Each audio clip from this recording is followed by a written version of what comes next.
This content is AI generated for informational purposes only and should not be directly used for clinical decision-making. Hello and welcome back to the Neurosurgery Hub podcast. I'm Dr. Aris, Senior Attending Neurosurgeon. And I'm Dr. Alara, Research Fellow. Today we're looking at a fascinating new study from the journal World Neurosurgery, published in 2026, titled Microsurgical Outcomes of Third Ventricle Colloid Cysts Treated via an Interhemispheric Transcallosal Approach, Clinical and Imaging Correlates in a Retrospective Single-Center Series. This is a topic that always warrants a deep dive, Ilara. Colloid cysts are one of those paradoxes in our field. On one hand, they are histologically benign lesions. On the other, they are strategically located in a way that can be catastrophic. Exactly. The paper starts by reminding us that while these third ventricle lesions are rare, they are notorious for causing acute cerebrospinal fluid obstruction. The study emphasizes that this can lead to rapid neurological deterioration and, tragically, sudden death. It's that high-stakes nature that makes this retrospective series so relevant for residents and attendings alike. Right. And this specific study focused on a single-center experience using the interhemispheric transcallosal approach. For the residents listening, why is this approach such a staple for these cysts? Well, the paper highlights the microsurgical outcomes of this specific corridor. The interhemispheric transcallosal approach provides a direct line to the roof of the third ventricle. The study aimed to evaluate not just the outcomes, but also the clinical presentation and imaging characteristics of these patients. One of the most interesting aspects of this paper is the emphasis on imaging correlates. In your review of the study, what were they looking for when they analyzed the preoperative imaging? The authors were looking for specific correlates between what we see on the scans and how the patients actually fare postoperatively. They wanted to see if imaging characteristics could predict clinical patterns.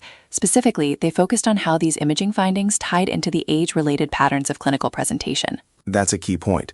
We often see a wide age range for these patients.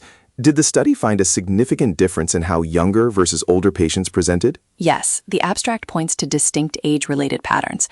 In a retrospective series like this, identifying those patterns helps us understand who is at the highest risk for that rapid neurological deterioration mentioned.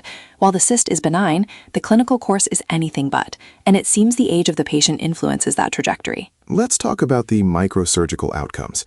In the context of a third ventricle colloid cyst, our goal is total resection while preserving the surrounding structures, the fornices, the internal cerebral veins, and the thalamostriate veins. How did this series frame the success of the transcallosal approach? The study frames the interhemispheric transcallosal approach as a primary microsurgical intervention. By evaluating their single-center series, they were able to correlate the surgical success with the imaging characteristics we discussed earlier. The focus was on the postoperative outcomes. Essentially, how well did the patients recover after we cleared that CSF obstruction? And for a medical student or a junior resident listening, why is the transcallosal approach preferred by many over, say, an endoscopic approach or a transcortical route? Based on the paper's focus on microsurgical outcomes, the transcallosal route allows for a bilateral view of the foramen of Monro if needed, and avoids a large cortical incision, which you'd have in a transcortical transventricular approach.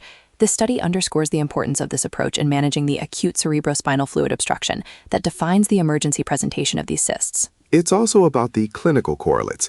If a patient presents with classic signs of hydrocephalus, the imaging needs to be reconciled with the urgency of the microsurgery. The study suggests that by understanding these correlates, we can better tailor our surgical timing and expectations. Precisely. The goal of this retrospective series was to provide a comprehensive look at the clinical and imaging correlates. It's not just about removing the cyst. It's about understanding the age-related patterns and the specific imaging characteristics that lead to those outcomes. It sounds like a vital piece of literature for anyone preparing for a colloid cyst case.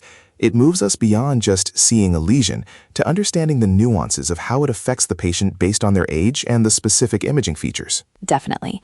It's a reminder that even for a benign lesion, the microsurgical approach must be precise to avoid the devastating outcomes like sudden death, the authors highlight. Well, that's all the time we have for today's deep dive into the 2026 series from World Neurosurgery. Thanks for joining us on the Neurosurgery Hub podcast. We'll see you in the next episode.